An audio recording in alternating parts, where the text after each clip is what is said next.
All right, testing 1, 2, 3. I think it's good. Yeah. For some reason the cable wasn't plugged in, although I left it plugged. What could have happened? It's a mystery. As I was saying, I just need to look at the chat now, right? Is the chat working? I mean, if I'm talking about Sargon, you know, I can actually fake it. I can actually fake it and say that it was intentional because I'm talking about Sargon, and so I was doing a bit. Completely intentional, chat. Completely intentional. Anyway, as I was saying, one of the subscribers that I have said, are you going to talk about Snorgon? And I remembered, like, who called him that? Like, Snorgon was a thing. Who called him that? Atheism is unstoppable. I was like, well, what happened with atheism is unstoppable? He got banned from YouTube because he criticized the Young Turks. How do I know he got banned for criticizing the Young Turks? That's literally all he did.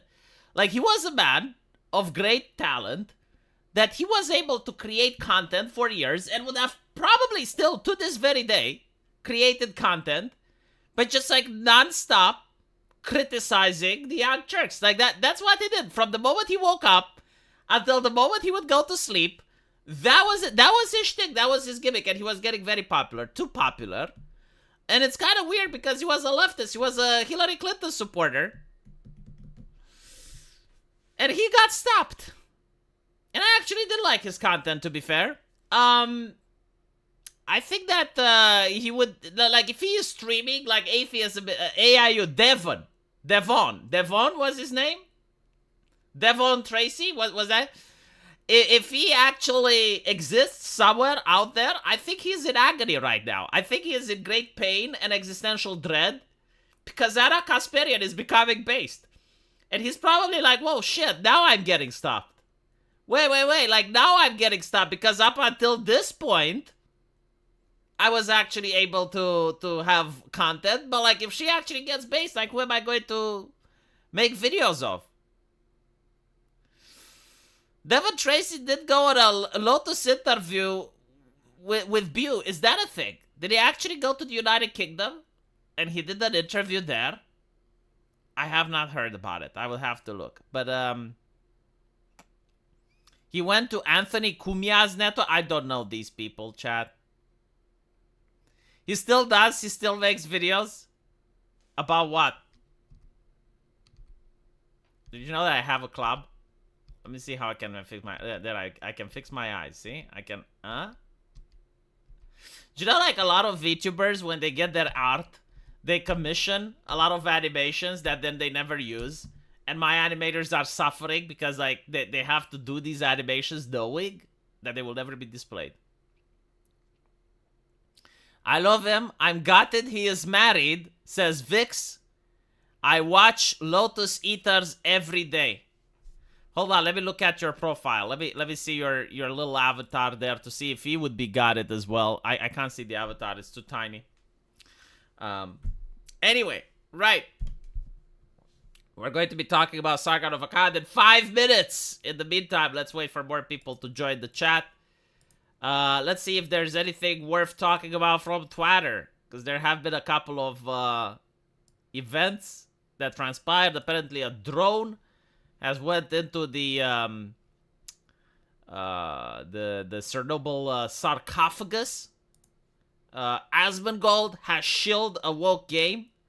He has said that the game Avowed is 7.5. Like 7.5, that's borderline entertaining, isn't it? Like a 7.5 game is a game that I would pay and I would expect entertainment in return. That's a big promise from Asmongold. A game that has pronouns, a game that has what else did we got? We got community managers from hell that are racist, that are picking on the player base. We got the woke aesthetics. Like, it's got everything, and Asmongold says it's a 7.5. At this point, I would be surprised. I'd be like, holy shit, the woke have finally got it. Like, after all these years, it took them a decade, but, like, woke people got together and actually created one game that's a 7.5 and works on launch. Like, wow. Congratulations! Holy fucking shit! Now let's see what China has made. By the way, I tried shilling to Sargon. Sargon, are you in the chat? I know you're in the fucking chat. I tried shilling him a Chinese game. Try shilling him so China is making a game based around the history of the United Kingdom. More likely England, right? The one with the racist flag. Fantasy action and adventure game based on an Arthurian legend. From the Chinese developer Eclipse Glow comes the Tides of Annihilation, set into a mythical modern London and medieval fantasy realm called Avalon. And you're going to play as Gwendoline, the only survivor that discovers a mysterious power to command the Knights of the Round Table. Summon knights to battle alongside exhilarating, frantic boss battles. Holy shit, let's look at this. Let me shill the Chinese shit. Because it upsets people. This is literally the only way I fucking do it. Because like every single time I say, dude, I want to play a game. And then I'm telling people what I'm playing. It's like, oh, don't you know it's Chinese? And it's like, so fucking what? So fucking what? Like you want me to play your pronouns games. Just come out and say it. Like you love that games with women that look like men with wigs. And you want me to play them as well. And the fact that I don't upsets you. Well, fuck off. I'll play whatever the fuck I want. How about that? I'm in the entertainment car. I am not in the business of purchasing video games on political reasons. It's like, oh my god, you purchased a game from Russia. That's like 2 tanks that are sent to Ukraine. It's like, okay, I'll purchase a game that's made from Ukraine. I'm buying a Stalker. That's like at least 2 airplanes into it. The madness of people. What the fuck can I say? But the thing that I noticed about this game, right? So this is made by the Chinese. Just look how fucking awesome it looks. Like, ignore the main character. I don't fucking care about the main character, which actually looks feminine, shocking, I know. But look at London, right? So you got Big Ben. Like right here, you got Big Ben. You got the river. On top of which terrorist attacks sometimes happen. Look at, come on. This is so fucking cool. This is so fucking cool. Like, you can tell that the developers actually put heart and soul into making this in a respectful manner. Now compare this with a game that I'm supposed to play based on the moral fogging that a lot of people are encouraging me. You need to play Assassin's Creed Shadows, V. That's a Western product. Like, you need to spend money in order to support the Western hegemony. It's like, okay, I will do that. No, seriously, I'll do that. If I see you play that game first, like you play Assassin's Creed Shadows, you cheeky little shit, you record yourself suffering through that, and if you finish it, then I'll play it. How about that? You know, I won't play this. I won't play this. All you gotta do, like, it's very easy. You can be the person that saves the West from China. You can be the person that will prevent me from playing this game. All you gotta do is you need to buy Assassin's Creed Credo with your body, play it, record it, beginning to end, by the way. I want to see a complete finish. And if you do that, I'll be like, okay, well, I mean, he suffered, so must I. But look at this shit. It's so fucking cool, right? You got like the architecture that looks like London. You got the London Eye over here. I know that a lot of British people are probably triggered by this because they see London and they hate it. But I gotta say, as a Romanian, as a non-Brit, I'm actually immersed by your culture. I didn't like London. It's like an ancient city. The people there are a little bit unlikable, but like the architecture and stuff is great. Do we get to see Westminster? Like who's the bratty kid? I think he's Arthur. You're playing as Gwendoline. And again, like why can't the West do this? This is what pisses me off. Like why can't Ubisoft do games like this? Like they have the technology. Do you know what the insult to injury is? The company who made this has I think like 100 devs or so. So, like, they don't have the money that Ubisoft does. They don't have the power and the wealth that Ubisoft does. And, like, look at this fucking shit. I know that the West can do this. The question is when. Like, how much longer does it need? And the woman doesn't look like a man with a wig. Look at it. It's like Shadow of the Colossus thing. Look. Why the fuck do I need to go to China to play an actual video game? Do you know what Sargon told me? He He told me that the game is woke because well, actually, I don't know if he said this woke. He said that the game has a woman and he's not interested. This is what the West has done. They created misogyny, chat. Like, the AAA companies in the West have created this level of misogyny where now if you have a female character in the game, people are like, nope, it's from China. They wouldn't know. Like, they don't, Sargon doesn't know this shit. He doesn't see this trailer. He's not even interested. He sees the first frame and he assumes it's a AAA slap. Look at it. This actually looks like a fucking woman. Holy crap. I can tell you, like, the one thing that they got wrong. Like, there is one tiny thing that they got wrong in this game. Which doesn't look like British culture at all. The teeth that these people have is too perfect for a British person. Like, I have been through London. I have seen the teeth. No. Like, British people do not have perfect teeth like are represented in this game. This is not realistic. Not an accurate depiction. Right. And so let's talk about what I actually wanted to initially talk about. And that is the legacy of Sargon of Akkad. But first, I can't do that. I need to read super chats. All right, let's read the super chats. SRC Maker, AIU works for Censor TV, Gavin McGuinness.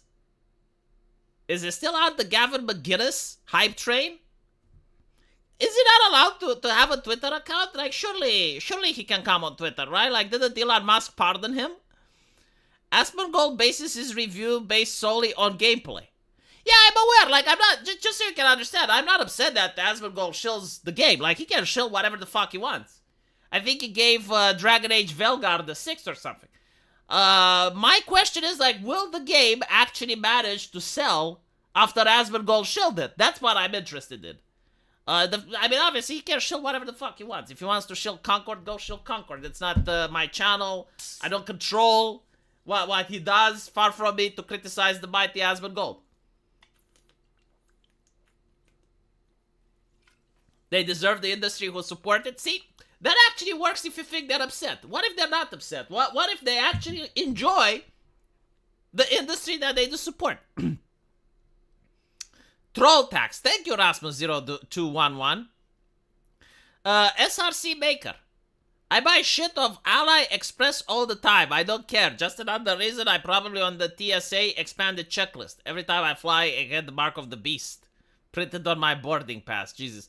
I mean, the thing is, though, I could be the guy that LARPs as being, like, incredibly consumer conscientious.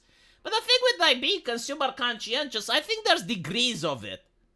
Like, it's not like, oh, you need to be 100% pure. Like, no, you can be, like, consumer conscientious with some things and not with others.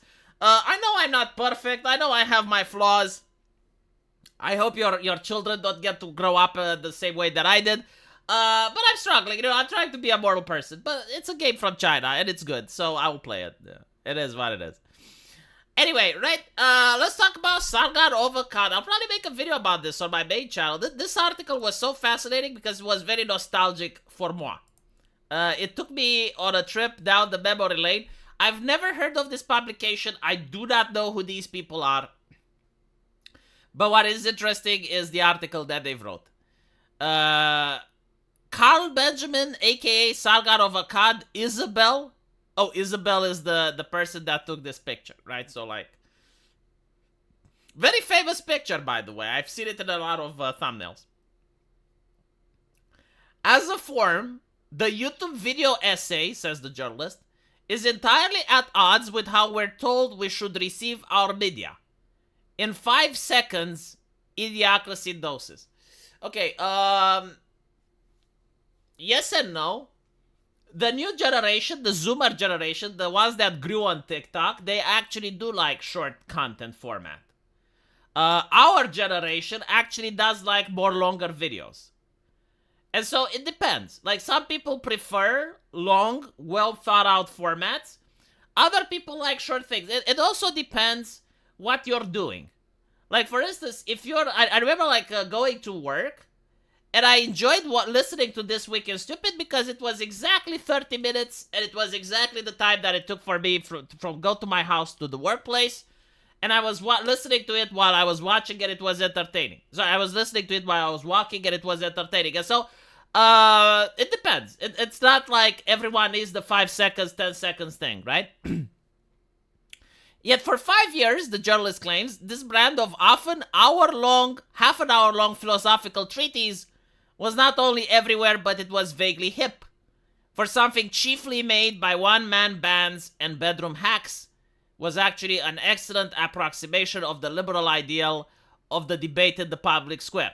This is absolutely true. When YouTube came along, you actually did have like people debating philosophical arguments.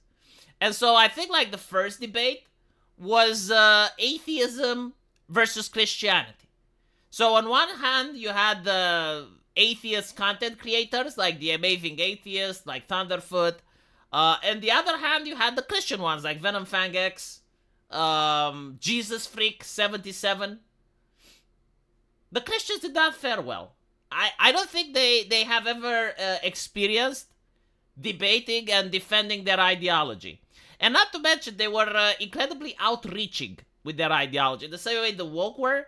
Like, they were trying to push intelligent design in schools. They were harassing teachers that would promote evolution. At the time, they even bombed abortion clinics. They had concerned citizens. I think like the feminists and the Christian Alliance, they worked in order to sanitize the media. There's a lot of things that happened back then, but like basically it was very easy for atheists to go like, well, why the fuck should I care you and what the fuck is your business? I prove to me your God is real so that I respect your morality. Oh, you can't? Okay. And like that was the early age of YouTube. I remember Venom Fang X also made a mistake saying that God makes amputees, and if you're an amputee, you deserve to be an amputee. You know, like that type of thing. Not very good with the public. Not the very good debates. But anyway, after that came the feminists. No, I think it was actually, no, it was like the gamers. Yeah, like a lot of debates on video games. Games are too easy. Elitist versus hardcore. Why games matter. Where can we find women if we play video games? You know, like that type of shit was on YouTube. And then it came a while and it had like debates about corruption in gaming. And then you had like social justice, right? Like you had social justice everywhere. And you had like the social justice people and the skeptics. I'll explain to you why they were called skeptics in a bit. But you also had like various other factions. You had like MRAs, Men Rights Movement. You had the MGTOW, men going their own way. You got all the other things with the anon and the letter that if I say the video will get flagged, and all the other stuff was on YouTube, right? So like it was very informative. That's the thing. Like if you were a person and you wanted to know like what various groups and people think, you'd go on YouTube and they did like a pretty good job.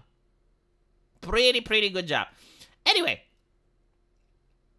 the reason it was popular is again like it was better than TV, and you could find the community.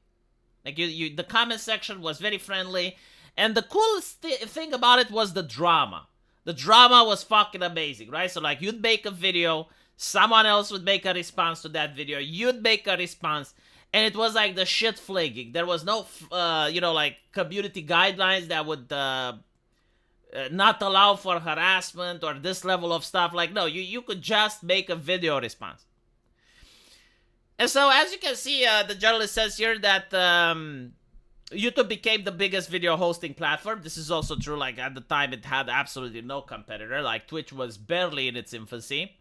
And by 2018, when I made a radio documentary about the YouTube online right, it became fascinated by the form. To me, it seemed like something totally new. A world of genuine outsider, people who would otherwise have no standing in conventional journalism. They performed the kind of dense argumentation that workday journalists neither had the bandwidth nor often the brain cells for. Central to this emergent world was Carl Benjamin, a YouTuber who went by the name of Sargon of Akkad, a name he'd pull out from an ancient Mesopotamian king. Benjamin had no bona fide, a university dropout. He'd briefly had a job sweating data at the Sweden Research Council. Somewhere along the way, he'd become radicalized against what we would call social justice warriors. Okay, so you need a little bit of context here, right? Because a lot of times, like, people read this type of thing in 2025 and fail to appreciate the timeline that was happening back then. And so, back then, it felt as the world has gone completely batshit insane. Like seriously, if you were like an average individual, like myself, and many of the other content creators happen to fall under this problem, we all of a sudden notice that everyone in the world is absolutely crazy. Demented even. Like, you got all these people on Twitter, and they're having mental illnesses in the bio. Like, back then, pronouns in the bio wasn't a thing. Instead, everyone had like, I got ADHD, autism, I got bipolar disorder, I'm not kidding. Like, they would just literally list all of their psychoses and trauma as their badges of honor. And everyone is appreciating that, right? And then you have like the real batshit crazy thing. You have the idea that the West is in a rape culture and that all men are rapists and that any type of jokes that have sexy connotation to them are evil, and that video games, if they have like any depictions of women in there, they're probably sexist. Even Mario is sexist, and we gotta change the entire industry, just like rewrite everything from the grounds up. And all of a sudden, good, decent folk, like people that I liked, you know, like you join a community and you have friends there, and you know, like, okay, this is a nice individual, like this is a nice guy. All of a sudden, he would get canceled and people would hate him because he said a joke, and they would go after him with like a level of viciousness that would baffle the mind. Hello, Freya. And so, you know, this is happening everywhere, like in every community, like it's systemic, top to bottom. And you're like, what the fuck is going on? And like, people were trying to understand, like, what the fuck is going on?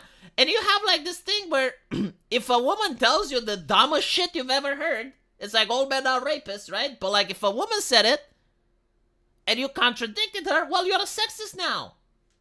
Because you invalidate her lived experiences. You need to hashtag believe all women. Like that. I'm not kidding. It sounds insane now, but at the time that was actually promoted, believe all women. And so this is where the skeptic name comes from. It's like, well, hold on a little bit. I'm a little bit skeptical about believing shit. And so what Sargon of Akkad did is the most basic bitch thing imaginable, which right now, you know, like right now it sounds like, well, why would he do so? Like, who cares? How did he get popular? But when you apply it to that timeline of insanity, having one person that just speaks common sense and manages to articulate things that literally everyone else was experiencing is what actually made his channel grow. So actually, like, as you see, like a sucker, Benjamin actually went back to the cortex of Western thought, arguing from principles for fans of their idol lugubre baritone. There was a kind of shock in being asked to defend things that until yesterday had barely needed considering. Things like meritocracy is good, free speech is inalienable, incomers to a society should contribute. But the arguments were dragged up from the Aristotle's idea of the good to the Voltaire on the separation of powers. A particular term of the day was a belief on liberty. Even Milo Yiannopoulos, that charlatan, would bang on about having a copy on his bedside. Later, Benjamin turned to analyzing power itself. He published video essays on Machiavelli. He became obsessed with the reverse engineering of the works of Saul Alinsky, the Marxist theory who wrote books for radicals, Rules for Radicals, the leftist agitator's Bible, and others joined the party with their own beats and their own pseudonyms. The godless spell checker spot the post-Dawkins militant atheist wave, the academic agent. For his part, a moonlighting university lecturer, initially... What is academic agent doing? Like, last time I saw, he was battling the anime Nazis. Like he was surrounded by them. Like I went to Twitter, I got tagged by an accident, and I felt like I fell into the middle of a fucking war zone. An academic agent like, why are you all using the profiles of little girls? You're not little girl. Why are you doing this? And like they surrounded him. It was like a siege. And I was like, holy shit, what the fuck? Where did I went? Like it felt like I went into the wrong neighborhood. I'm curious if he actually managed to defeat them. And then, like, people ask me, like, what are the anime Nazis? And I'm like, well, where do I begin? Where do I begin? Chat, no, like, seriously, how do you explain to someone what anime Nazis are?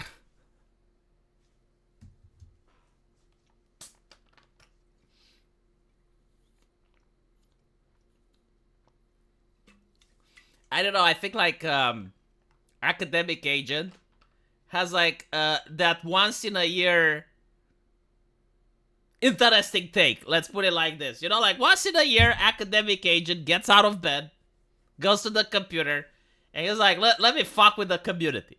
For no reason whatsoever, completely unprovoked. And he's like, something like, tomboys are a problem. Muscular women are a problem. And he makes like a video showing like a girl with abs and like a cartoon character licking that abs. And he's like, oh, this is degenerate, blah, blah, blah, blah, blah. And then all of a sudden, you know, you can hear like in Lord of the Rings, when you're in the depths of Moria and you can hear the drums. And it's like they're coming, you know? And all of a sudden the anime Nazis appear around him. And he doesn't understand, like, who are these people? Where do they come from? What is a mastodon? You know? Like...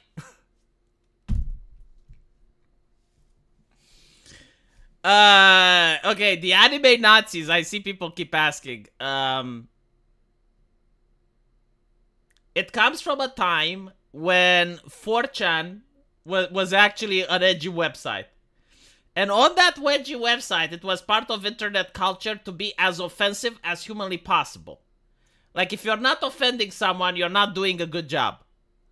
Like, literally, the only purpose of being online is to cause us hurt. Right? Like, it's not a moral website. It's not a moral way of behaving.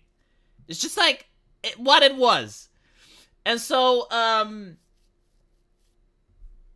what is offense? Well, Nazism. They actually believe the ideology, right? Like, they unironically, like, they're not, like, when you say, like, they're Nazis, it's not an insult. Like, we're talking about people that genuinely believe the ideology. And they use anime aesthetic in order to promote it. Right? Why? Because it's funny and offensive. Like, you have, like, an anime character of a little girl talking Nazi shit.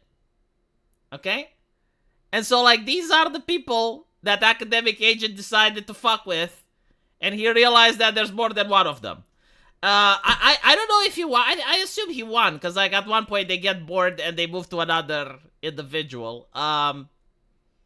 But, like, again, you go on Twitter and you see him, like, battling the hordes of little anime girls that are spouting Nazi shit at him and very harsh insults and criticism. And it's just like, why am I here? How did I get here? How do I get out? You know? The heck is this? Sargon biography? It seems so, yes. Anime Nazis? Do you mean K-On fans? No, not K-On fans. No. Surely you must have seen them. Surely you must have seen them somewhere. Like, the anime Nazis are everywhere, on every platform. Like, you will find a person, like legitimate talk about, like, the most far-right, batshit, radical thing you have heard. And you look at their profile, and it's an anime girl. And they have, like, a lot of anime memes and stuff.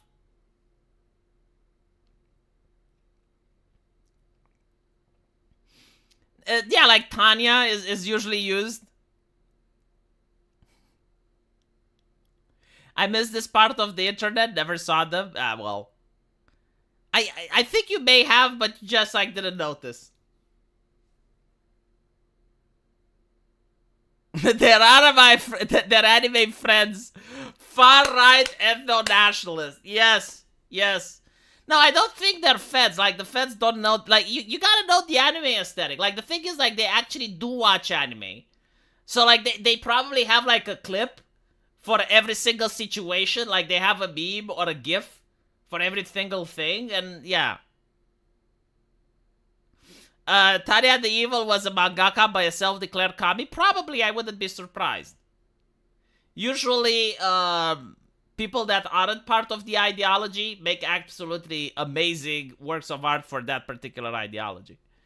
Like, anti-communists make really good communist literature, and the commies make really good capitalist talking points.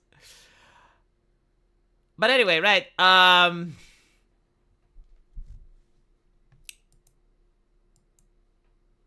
go back to this. So, academic agent, yes, was one of the people.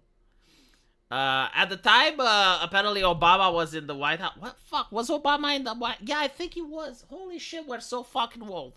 Yeah, like when we started YouTube, Obama was in the White House. Holy fuck. And Osbornism ascended. The right was in disgustingly flabby shape. In the mainstream press, certainly the Sebastian Bain tendency was all you get. On YouTube, a fight back had begun in earnest. Nor was the right alone. The left were busy developing their essayists too, collectively known as BreadTube. Before we go to BreadTube, I would like to say something that I think what got Sargon of Akkad to be popular, right? What the fuck is messaging me? Alright. The thing that got him popular, and this is why I don't watch him anymore. Sargon, are you here? I don't fucking watch you anymore. I've nothing against your comment, but I find it unwatchable. And I'll explain why. And by the way, like, this is not a criticism. Like, you don't have to make your content so I watch it, right? Like, it's fine. I'm pretty sure you're more successful than you used to be. But I just can't fucking watch it. And it's sad. It makes me sad. I want the old Sargon back. Like, when you make videos on your channel every now and then, they're kind of cool. Still not like the old Sargon, but eh. So the reason I like the old Sargon is that he spoke like the common man. He spoke like an average individual. It's kind of like a bloke, you know? Like, you're going to the pub, and you're having a beer, and you're talking with the guy. It's like, can you tell me why the fuck do you think that The Guardian wrote an article saying that there should be a curfew for men? Right? And the guy would be like, okay, well, let me tell you. And he would use, like, just basic, normal language. Just like, common sense English. He wouldn't say, the longhouse of the lunar energy. You know, like, just, no, like, he would talk to you like a normal person. He wouldn't name drop shit. He would, I mean, sometimes he would. Maybe he would drop a John Locke every now and then. But, like, he wouldn't use, like, terms that the common individual doesn't understand. I know what he's trying to say, but it's not as entertaining. You know, it's like listening to an academic. If I want to listen to a fucking academic, I just listen to the news. Yeah, we are in the moon phase. Yes, I know. The longhouse. It's the one that you can never escape. The longhouse is infinite. Like, in his D&D campaigns, he actually created the longhouse that was probably, like, 5 kilometers long. I know. But like that was the appeal that he had on his YouTube channel. It's the fact that he was actually talking like a plain person, and you could see the honesty in his voice, right? Like, he was a father. Well, he still is. But back then, you know, like, he's a father, and he's concerned that he noticed that men are attacked, and he has a son. And he doesn't want his son to grow up in a country where men are demonized. And so, like, he's pointing out how, like, all these virtuous people that are male feminists, like, all of them are single, all of them are miserable, all of them are bad, and they're attacking me that I'm a father and I got a loving wife and I don't have a divorce and blah, blah, blah. And it's like, you know what, like, I can understand the plight that this man is suffering. Like, yeah, there's a story there. It's interesting.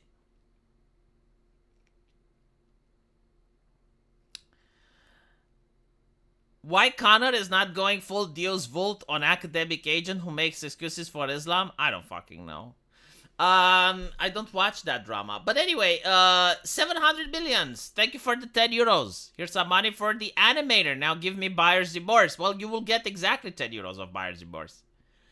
SRC Baker, thank you for the $5. I'll tell you why anime fun wheel lovers make sense. Germany plus Japan in World War II. Holy shit. I have never thought about it that way, but it's so fucking true. It's so fucking true. The reason you have anime Nazis is because of the alliance between the Germans and the Japanese in World War II. Correct.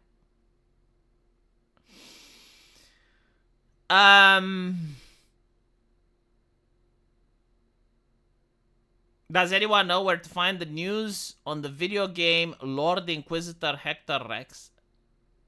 Why would you come into my chat derailing the conversation in such a manner? What the fuck is wrong with you? Who's this guy?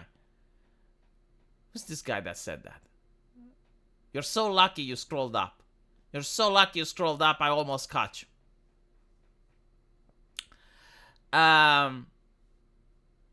Anyway, let's talk about the BreadTubers now. Now this is where the article actually gets a little bit incorrect. I mean, not necessarily incorrect, but it misses the bigger picture, right?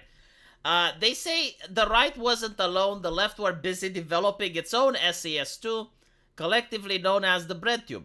They pioneered a tactic called algorithm hijacking, piggybacking on keywords that popular with right-wing opponents. They ensured that their response video ranked high in the searches. Top of the heap was the genuinely entertaining Natalie Wynn, known as CounterPoints. Do you guys find CounterPoints what's CounterPoints entertaining? No, seriously, like I'm asking. I didn't follow the content. Like, if you were to tell me that A grade under A is yeah, he was. I chuckle. Alex Jones was entertaining for other reasons. Let's see. People that were entertaining. There's the guy that made racist Overwatch. That was fucking entertaining. But CounterPoints was entertaining. Shuanhead had its entertaining moments, didn't she? Yeah. But anyway, right, the thing with CounterPoints, there was a guy, there was a gentleman at the time. Now it's not a gentleman anymore. Now it's a mademoiselle. But at the time, there was a gentleman by the name of PhilosophyTube. And PhilosophyTube was asked, like, what does he thinks about trans people? And he basically said that he doesn't like it. I don't know, like, how he dismissed it, but, like, he made it understood that he's not into trans. He doesn't like trans people. He finds it ridiculous.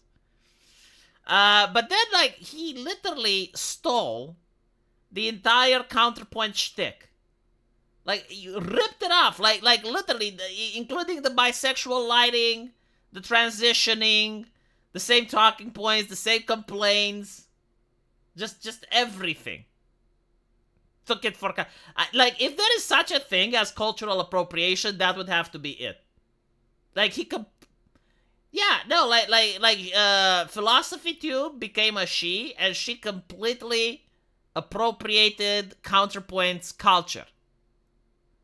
He tried to get with CounterPoints. Okay, so, like, this is the story that this person tried to hook up with CounterPoints, but because it did not work out, they decided to, like, completely steal the image, like, steal the look.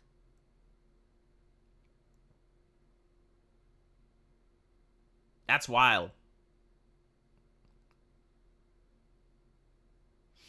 Anyway. By the way, didn't CounterPoints, or like, I think it was like another trans person. Though it may have very well been CounterPoints.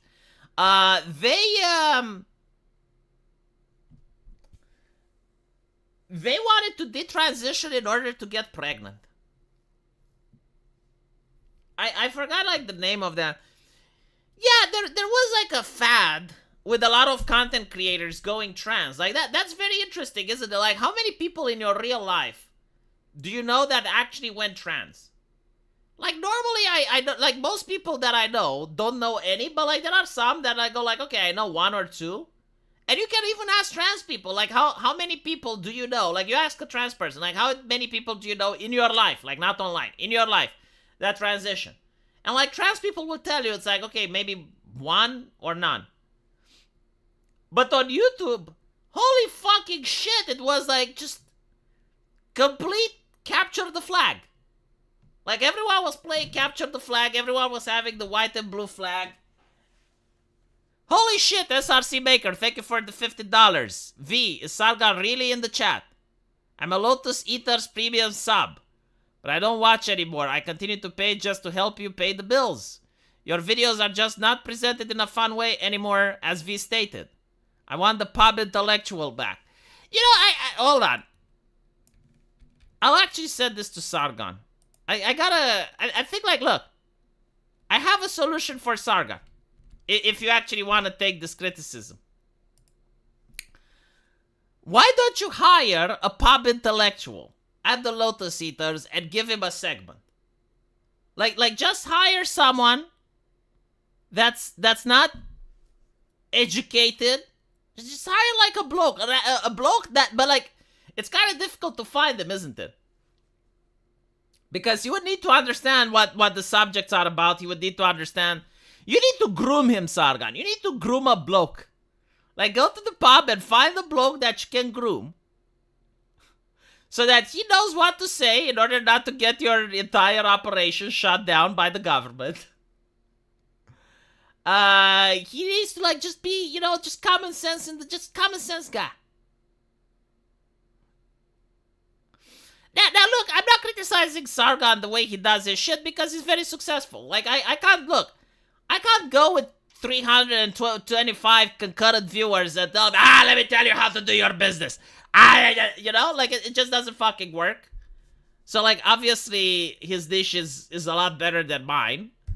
But from my point of view, like, from my personal entertainment, yeah, like, I do this. Oh, yeah, he did have column. Didn't he, like, want to travel the world? Got into trouble in Moldavia, or was it Russia?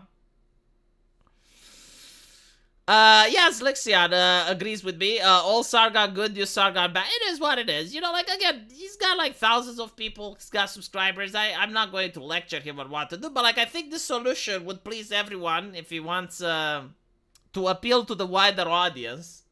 He needs to find the bloke.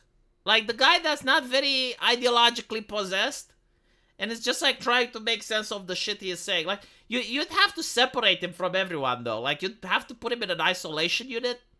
like, in a place that's away from the office.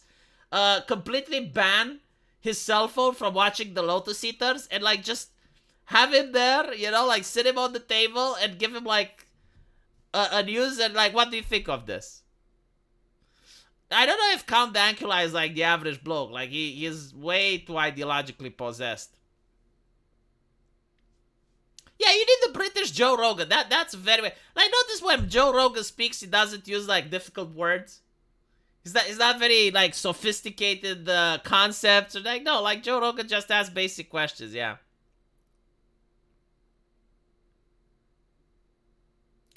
Carl isn't clueless. He is navigating UK censorship. Well, this is why I said he's gotta groom the person. Like, he's gotta groom a bloke. Because I understand that in Britain, censorship is very dangerous. So, like, if you just get a guy from a taxi and you're like, alright, tell me what you think about Islam. Oof. Right? Like, it's not going to go well. Dude, I'm not kidding. Okay, when I went to Swindon, I traveled there.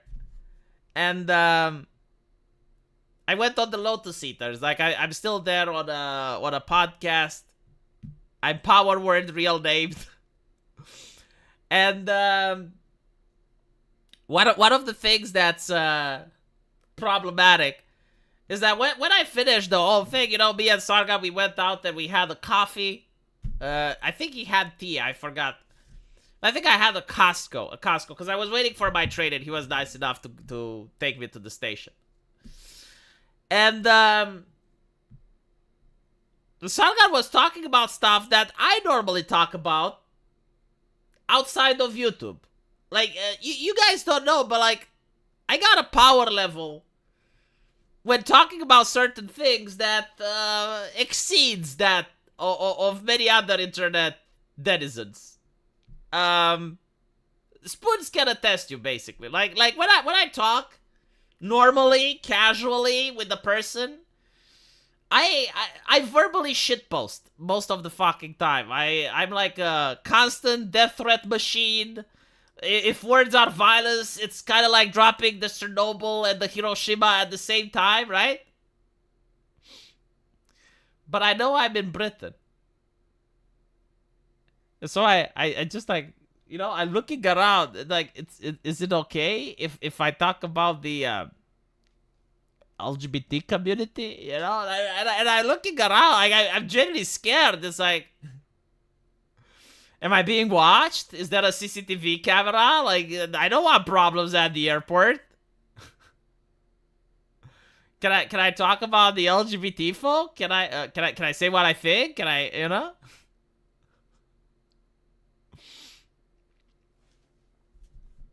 Yeah, it was very stressful in Britain. I felt like I'm under a place under occupation because everywhere it was like, this place is monitored by CCTV footage. It's like, wow.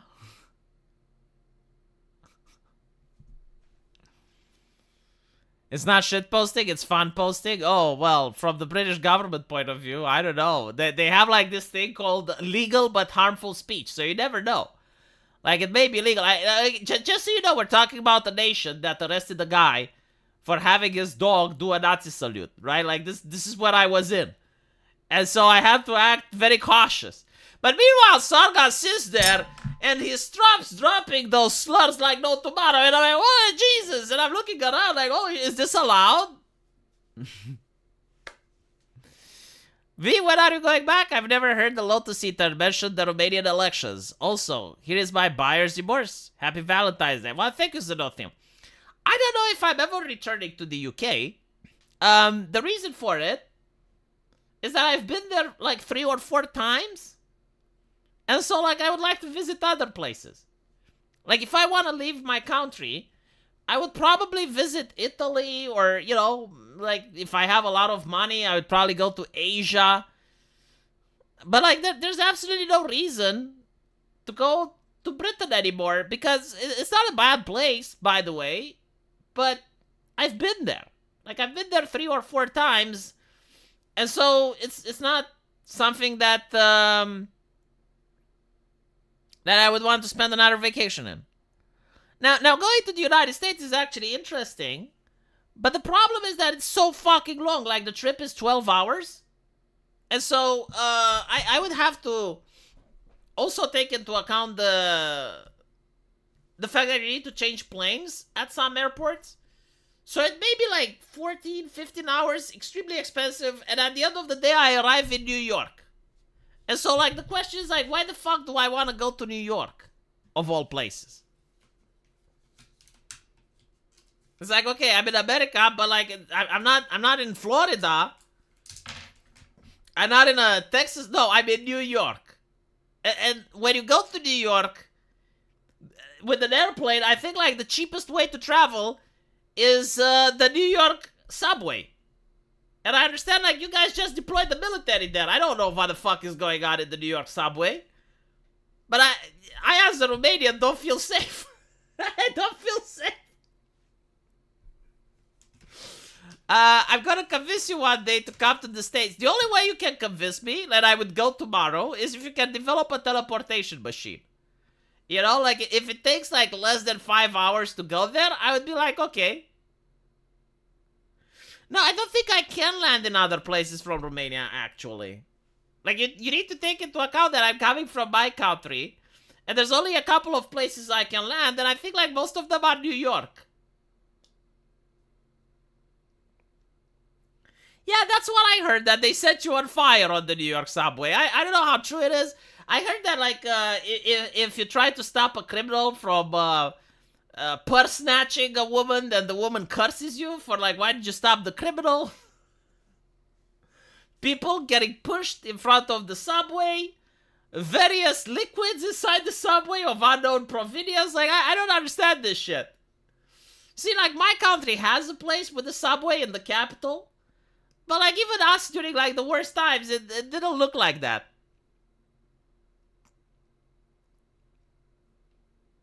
The way to avoid the trouble is looking like the trouble. Speak loud Romanian while wearing fake Adidas. Wait, is that what Americans actually consider trouble? UK people need to do to police what BLM did. BLM had the support of the government. I don't think like the UK can do shit. I think the technology is at a level where it's very easy to suppress things before they happen. Like, all you need to do is to do a little bit of debanking, a little bit of censorship, and there you fucking go.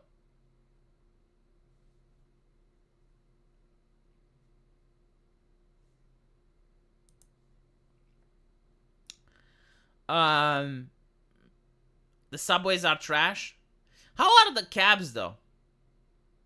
V, I can get you a flight to the United States and land in Miami for $800. Jesus fucking Christ.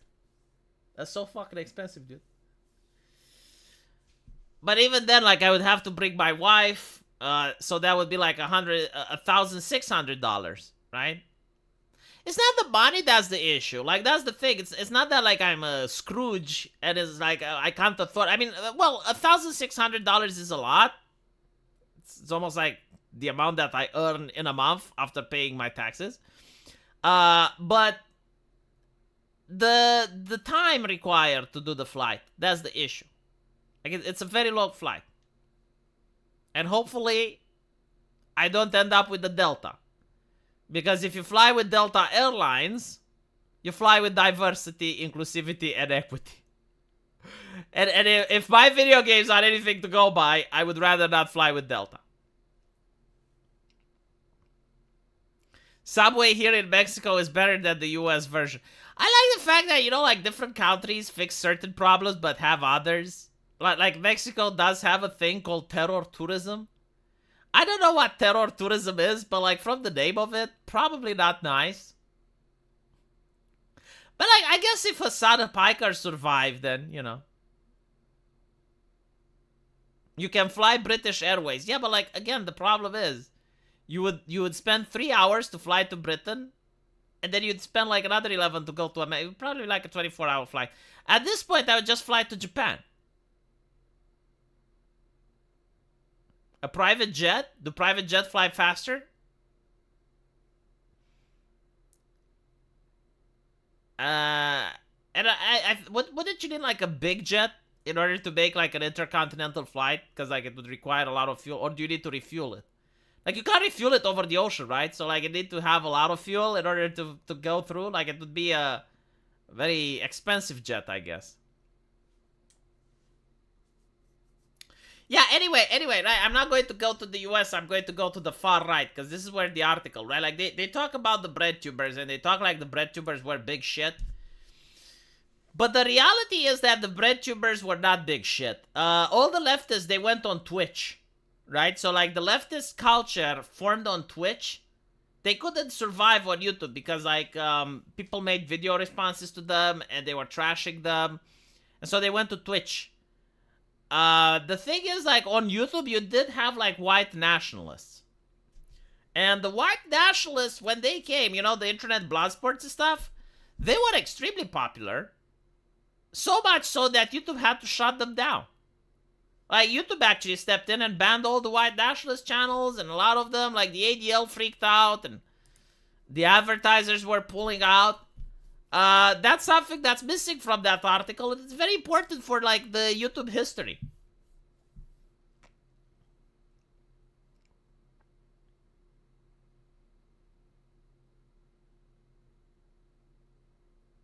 Iceland exists for refueling? Oh, I see.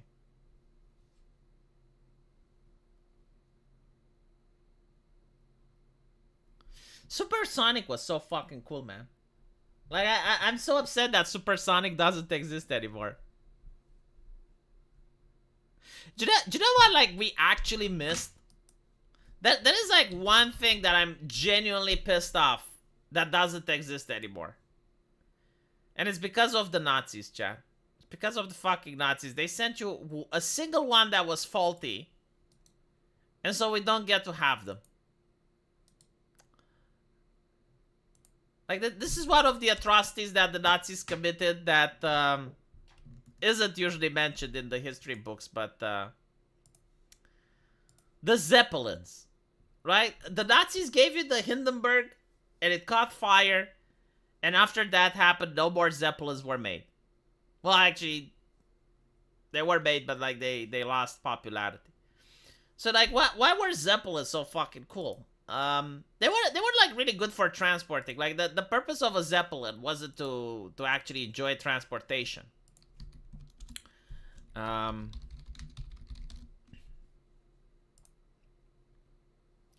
me see if I can find. Here we go. The purpose of a Zeppelin was kind of like an airship. I mean, that's actually how it was called. It was called an airship, right?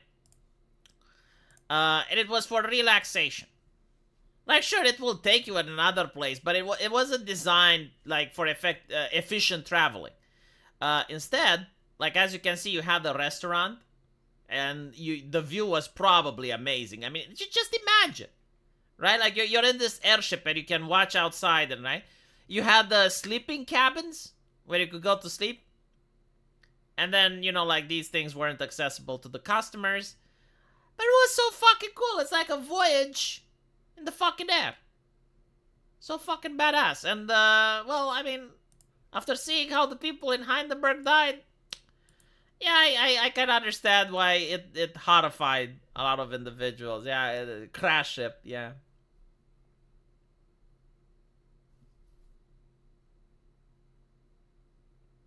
They are very safe so long as you don't put iron oxide on the paint. Yeah, they didn't know. Oh, the humanity. Well, like to be fair, like at that time, people weren't used to seeing tragedy at that scale on TV, and so the humanity is probably like legitimately how that person felt when he saw like you gotta know what we see there doesn't make it justice, because the quality of the footage is very low, right? Like it's grainy film. But the reporter there probably saw like burning people falling from the sky. Like that was probably like for them what like a 9/11 would look like. Like you see this massive airship with burning people falling from the sky, charred corpses. Like it's so I can understand why Zeppelins lost their appeals after that. Oh, it was recorded after? Okay, so I suppose I was wrong. I suppose that maybe it was fake. Maybe it was a script. I see burning people from that crash in Philadelphia on X. Yeah, now people are a lot more desensitized to violence. Like now people share war footage and cheer on it and applaud it. Like it's just something normal. I don't like it, but it is what it is. Anyway, right, I need to go make the videos on my main channel. That's pretty much the history of Sargon of Akkad that was described here. There's a little bit more, but I'll probably just make a video on my main channel to summarize most of this. It was interesting. Like, I liked it because it was like a travel in the past.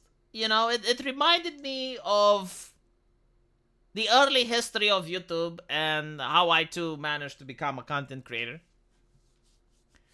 And, yeah, thank you guys for watching, and I'll see you tomorrow. Also on my main channel, I'll upload 2 videos, and take care.